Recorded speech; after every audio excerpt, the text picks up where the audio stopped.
ele se manifestou numa reunião, não sei o nome dele, ele disse que era um amigo, né? E disse assim: como é bom estar aqui. Imagina, para quem já está numa condição espiritual mais elevada do que a nossa, dizer que seria, como era bom estar aqui na casa. Imagine nós, né, que somos ainda, pelo menos eu, somos necessitados, né? E esta casa é sempre essa informação que ela nos passa, né? Todo esse mecanismo da nossa vida e a passagem para o mundo espiritual, o que é o mundo espiritual, há tantos detalhes, né, que para o espírita a morte deixou de existir, né? É simplesmente como a gente faz uma mudança daqui. Moramos aqui no Paraná, vamos mudar para o estado de São Paulo, né? Continuamos sendo os mesmos, porque a mudança não muda em nada, mas é uma mudança, é uma continuidade, né? Então eu fiquei dois domingos sem vir aqui do centro, então quando eu já faz muitos anos que eu estou aqui, principalmente desse trabalho de domingo, né? Então quando a gente falta, parece que a semana não fecha, não é verdade? Fica faltando, fica alguma coisa pendente, né? Então, é por isso que eu digo, como é bom a gente estar aqui, porque vai fechar a semana, não é verdade? Hoje nós temos o prazer e a alegria de receber aqui a Exaltina, que vai, não sei qual é o tema da mensagem, vai ser que... Os atributos do Espírito. Atributos do Espírito, né? Aquilo que me falta bastante aí. Mas vem sempre completar aquilo que a gente já aprendeu um pouco, né? É sempre uma somatória de aprendizados. Então vamos elevar os nossos pensamentos, lembrando o nosso Mestre Jesus, e rogar a Ele que nos abençoe, nos ilumine, abrindo as nossas mentes para compreendermos um pouquinho mais. Assim, Senhor, ao repetirmos a Tua prece, daremos assim por iniciada esta pequena reunião. Pai bom e generoso, que estais no céu, santificado seja o Teu nome, Senhor. Venha a nós o Teu reino, seja feita a Tua vontade, na terra como ela é feita em toda parte. O pão de cada dia, dá-nos hoje, Senhor. Perdoa as nossas dívidas, assim como nós perdoamos aqueles que nos devem. Não nos deixe, Senhor, cairmos em tentação. Livra-nos do mal, hoje e sempre. Com a palavra, Exaltina.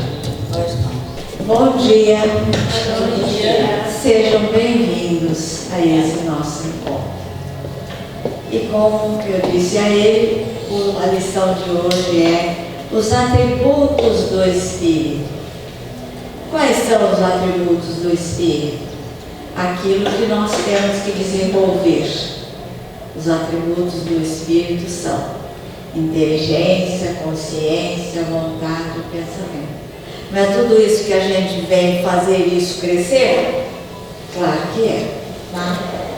Então, e atributo, a definição de atributo é qualidades próprias. Então, os atributos são as nossas qualidades que nós temos que desenvolver. Tá? Inteligência para compreendermos tudo o que se passa. E consciência para termos a fé, para termos a firmeza de que estamos pensando aí, tendo uma consciência do ponto de vista reto, tá? Uma consciência reta. E inteligência, consciência, vontade, que ali a gente falou para ela, vontade. A vontade, mas a vontade não é no sentido assim, como ela pensou. A vontade é no sentido assim de você ter essa vontade. Ah, não tenho nada disso, não tenho nada daquilo, não gosto, eu detesto doença. Eu detesto. Eu falei, eu vou ficar perdendo tempo para quê? Com doença? Não, não quero. É assim que eu penso. Mas vamos para a lição. A lição não é bem assim, não. Então, os atributos do Espírito, que são inteligência, consciência, vontade e pensamento. Nós vamos desenvolvendo isso daí a cada reencarnação. E aqui aparece algo muito interessante. O que é um dínamo? Alguém conhece essa palavra? Então eu vou definir para vocês. Dínamo é um pequeno aparelho que transforma força em energia elétrica para o nosso uso. Então, dínamo é o nome técnico desse pequeno aparelho, mas ele é muito conhecido, conhecidíssimo. Ele tem um nome popular, transformador.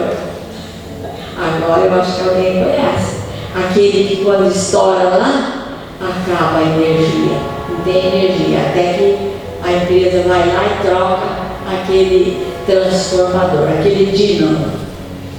Agora, eu estou aqui dando essas informações para vocês, porque afinal eu vou falar sobre os atributos do Espírito. O que o Espírito tem a ver com isso? Tem a ver com toda essa definição e com esse aparelho. Bem, primeiro, porque o nosso corpo energético também produz força. E onde é que ele vai jogar essa força para fora? Ele tem que jogar, porque se ele não jogar, nós vamos implodir. É uma máquina que funciona, nosso corpo espiritual.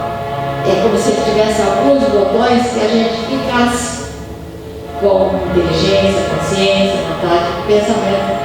Só que se fossem alguns botões clicáveis.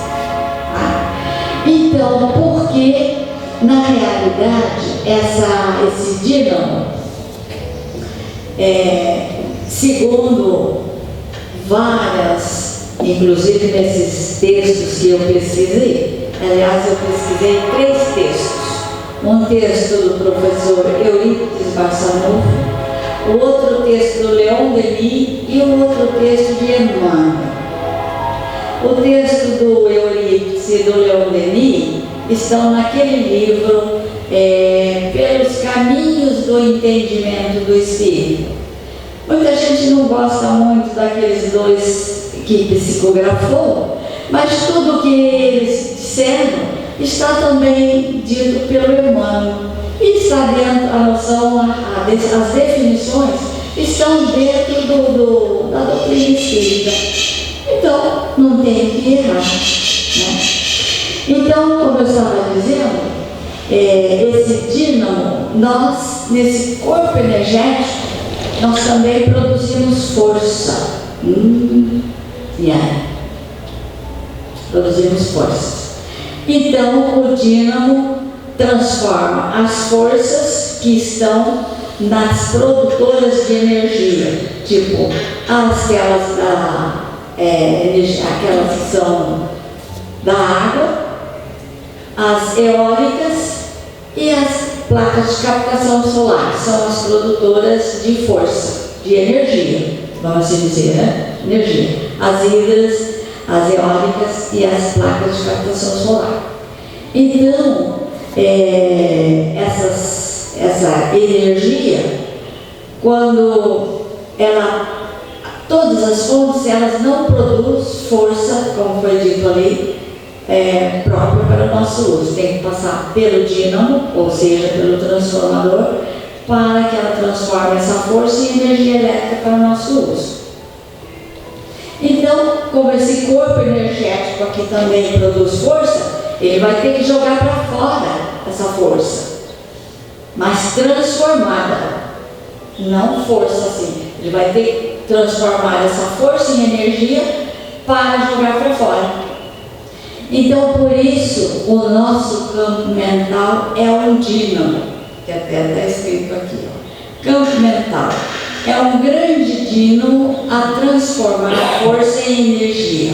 É também um grande computador, etc. Mas o que importa é só transformar a força em energia. Nosso campo mental vai transformar força em energia. Ele precisa, porque o nosso corpo energético produz a força, ele vai ter que transformar essa força em energia para jogar para fora. Tá? Bem, até aí tudo bem. Então vamos ver agora quais são as definições da inteligência, da consciência, da vontade e do pensamento. Inteligência. Kardec definiu a inteligência como sendo uma faculdade a ser desenvolvida. Como nós sabemos que, na realidade, nós temos um corpo e somos criados simples e ignorantes, mas com a predisposição para desenvolver todos os nossos atributos. Então, essa é a definição que Kardec deu. Consciência é a percepção íntima do que se passa em nós, aquela voz secreta da alma que aprova ou desaprova a ação do homem, de acordo com a retidão do caráter. É lógico, né? Se ele é um mau caráter, não vai poder ser dar uma consciência reta, porque não existe nele. Tá? Consciência. Vontade. Vontade, lembra? Aquela vontade que eu falei, está aqui também. É uma força de comando do nosso corpo energético, ou seja, da alma. A vontade é tudo em nós. Sem vontade, nós não faremos nada. Por isso, se eu tiver uma vontade que eu não quero tal coisa, ele não vem. Eu tenho força energética para repelir. Então, é mais ou menos assim. Por isso, eu detesto doenças, porque eu acho que eu vou ficar plantadas lá, perdendo meu tempo. Então, eu detesto. Então, eles não me aparecem. Ela não aparece. Entende? Então, nós precisamos pensar dessa forma. E, evidentemente, que temos que ter alguns outros elementos auxiliando. Nós temos que este corpo foi feito para trabalhar, para ser trabalhado. Trabalhar, ser trabalhado. Então, se eu der moleza para ele, ele não vai querer. E daí ele vai ficar parado e aí ele vai ter problemas. Ele vai dar problema no joelho, vai dar problema na minha coluna, no meu pescoço e por aí afora.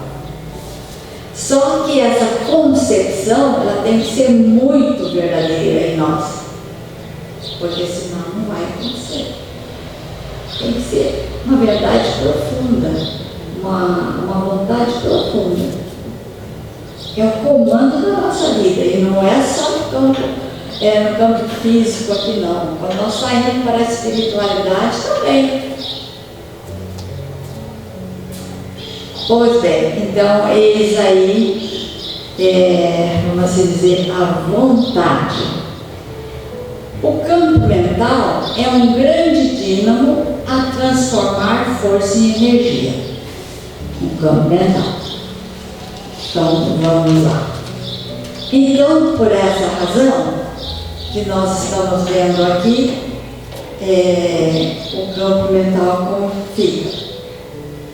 É desse jeito que eu falei, tipo da minha vontade. Vai entrar no meu campo mental o que eu quero. O que eu não quero, eu elimino. E pensamento é um jato de energia. E esse jato de energia é o fisiológico do pensamento. Então, agora, vontade, consciência e pensamento estão intimamente ligados. Por essa razão, o pensamento tem sua base inicial na vontade.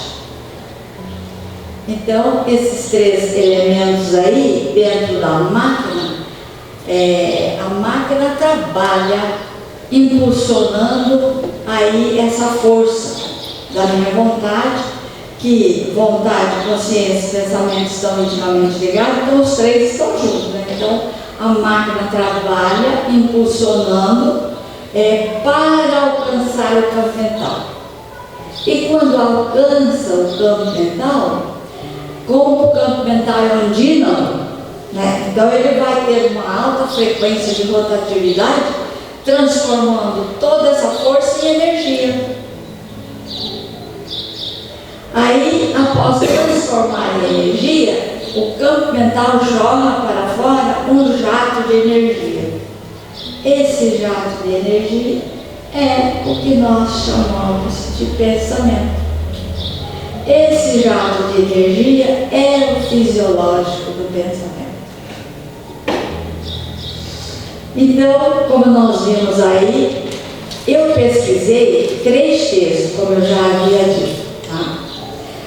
O Eurípides Barçanufo falou só sobre vontade e pensamento, porque na visão dele eram os dois mais importantes. O Leon Denis falou só sobre a vontade, porque na visão dele era o mais importante. E o Emmanuel falou sobre os 4: inteligência, consciência, vontade e pensamento. Mas ele não evidenciou qual deles seria o mais importante na visão dele. Mas ele construiu uma frase, e é a frase que vai nos dizer tudo. E a frase que ele construiu é a seguinte, abre aspas: a vontade divina é o supremo motor da vida universal. Olha aí. A vontade divina é o supremo motor da vida universal. Ponto e fecha aspas. O que ele quis dizer aí com essa frase? Ele quis dizer que Deus sustenta a vida no universo com a força da vontade dele. Então veja a nossa vontade, que força tem. Nós somos semideuses, disse Jesus. Não é eu que estou falando, não. Está lá no Evangelho. Vós sois semideuses. Então nós temos poder, sim, de fazer muita coisa. Então, como nós vimos aí, se Deus sustenta a vida no universo com a força da vontade dele, nós precisamos entender também que a força, que nossa vontade também é o grande motor de nossas vidas. O Leon Denis faz um comentário sobre isso. Ele diz o seguinte, que há milhares e milhares e milhares de espíritos que estão ouvindo o Evangelho de Jesus e não evoluem. Por que não evoluem? Porque não tem vontade de evoluir. É preciso ter vontade na nossa vida. Ele é um instrumento de levantamento nosso para a evolução. Então, dá perfeitamente para entender que a vontade é o grande motor de nossa vida, nessa nossa destinação feita pelo Pai Celestial. Então, nós poderemos dizer assim, que Deus tem na sua força, em seu poder de força, vamos dizer assim, o dom da vida e a sustentação da vida. Então, dá para nós entendermos também que nós precisamos caminhar nesse sentido, né?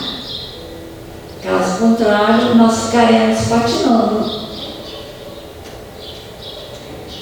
O grande motor de nossas vidas. Não esqueçam isso, porque sem isso nós estaremos numa paradeira simplesmente terrível.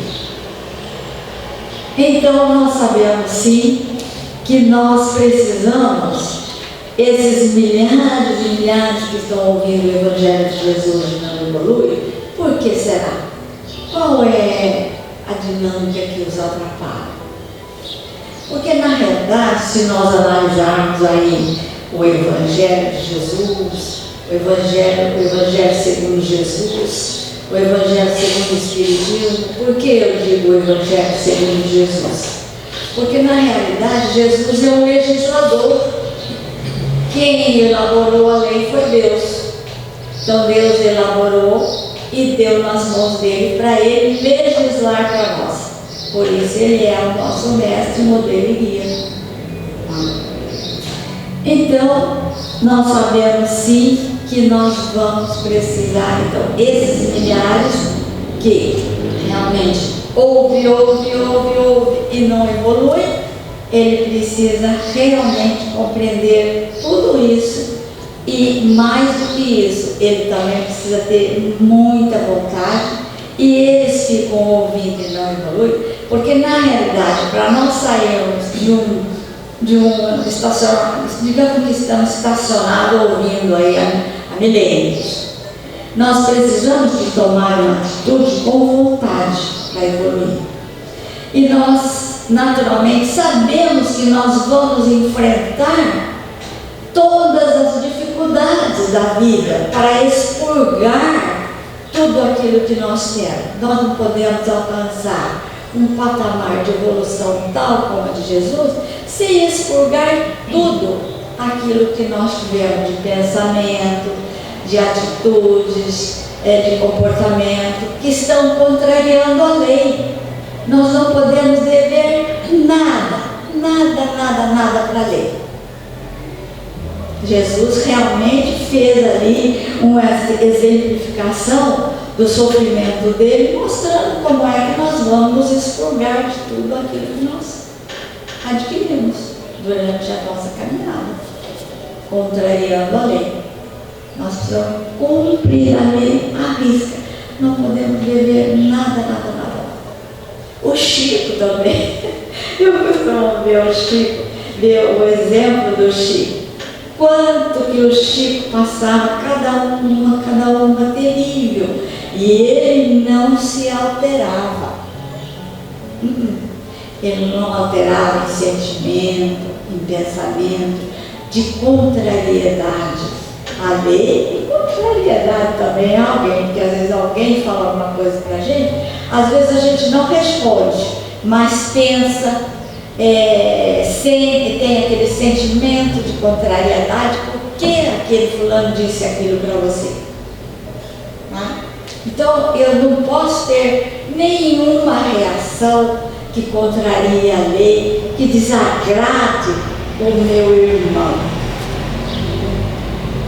Então eles sabem que eles têm que expurgar e que eles têm que passar por coisas assim, tal, vamos falar do Chico, tal como o Chico passava e não se alterava, tal como Cristo passou, demonstrando, sem aquela necessidade de passar por aquilo, mas ele que precisava demonstrar para nós como que teria que ser feito.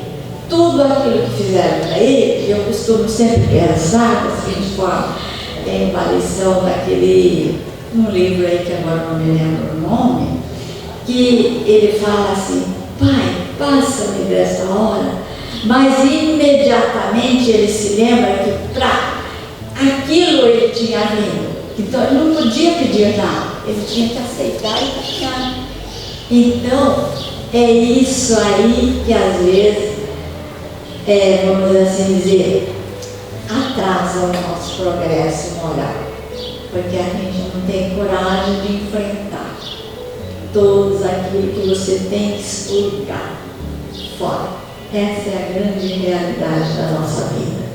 E nós sabemos perfeitamente, nós que falamos, estudamos aí, nós sabemos perfeitamente que a gente vai ter que entrar nesse processo. Não tem jeito, não adianta. Infelizmente. E vocês estão ouvindo aí. Eu estou falando aqui. Imaginou? Eu tenho que cumprir isso. tanto eu como vocês. Aqueles que estão lá fora, às vezes, sem nenhum conhecimento dessa natureza, tudo bem, né? Ele faz e nem tem consciência, nem sequer raciocina sobre isso. Ele está, às vezes, num estado de total, fora da realidade, por algumas razões também, porque a alma possui faixa etária. Então, se ele não atingiu ainda a maturidade, porque a faixa etária vai de infância, adolescência, juventude, maturidade e velhice. Essas são as fases etárias da alma.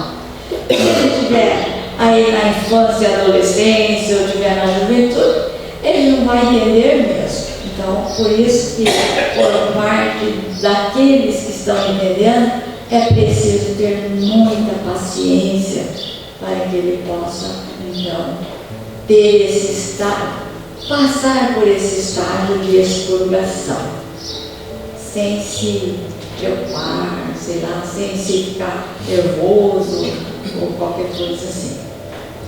Então, veja a importância, meu Deus, que a gente tem de lutar nesse sentido. Eis aí tudo aquilo que era, né, que eu tinha que dizer para vocês sobre esses atributos do Espírito. Bem, ainda bem que deu 30 minutos certinho. Está cronometrado. Está cronometrado mesmo. Então, era isso que eu tinha para esclarecer a vocês sobre esses atributos: inteligência, consciência, vontade e pensamento. Gravem isso: inteligência, consciência, vontade e pensamento. E vocês estão, e nós, aliás, estamos todos os dias aí nesse tramitar aí de pensamento, de consciência, vontade. É diário isso para nós, né? Mesmo quando estamos também o corpo adormecido, dormindo, o Espírito está fora, levando aí todos esses atributos também para o devido esclarecimento da nossa vida. Avançar dentro daqueles milhares lá, tem razão, não é fácil. Mas, vamos em frente. Eis tudo que eu tinha para oferecer a todos vocês. Quem vai fazer a prece final? Tem o passo primeiro. Tem o passo primeiro? Tudo bem. Então, eis aí o momento de alguém assumir o comando já. Obrigada pela presença e até a próxima. Se Deus quiser. Muito bem, aí está a mensagem desta manhã, bastante interessante, né, que nos fala da parte científica da doutrina espírita. Quando faz essa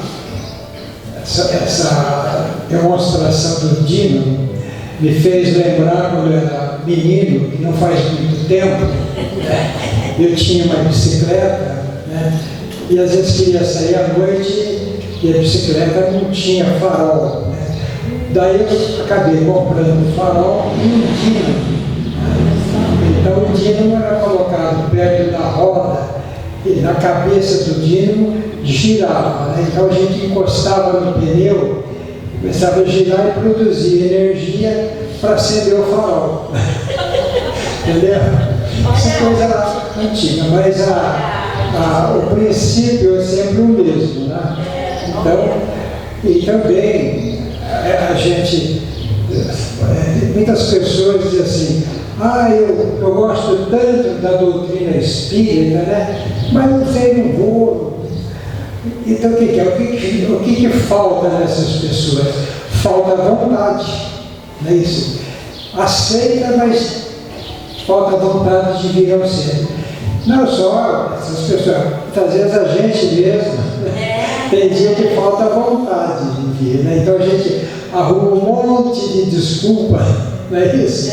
Mas a vontade, nessas categorias eu acho que a vontade está em primeiro lugar, né? Porque sem vontade a gente não consegue nada. É isso? Então vamos agora, agradecer a Exaltina, né? Essa essa mensagem tão importante e tão interessante. Vamos passar para a segunda parte agora dessa nossa reunião, que é a aplicação dos passes, convidando as pessoas incumbidas da aplicação dos passes.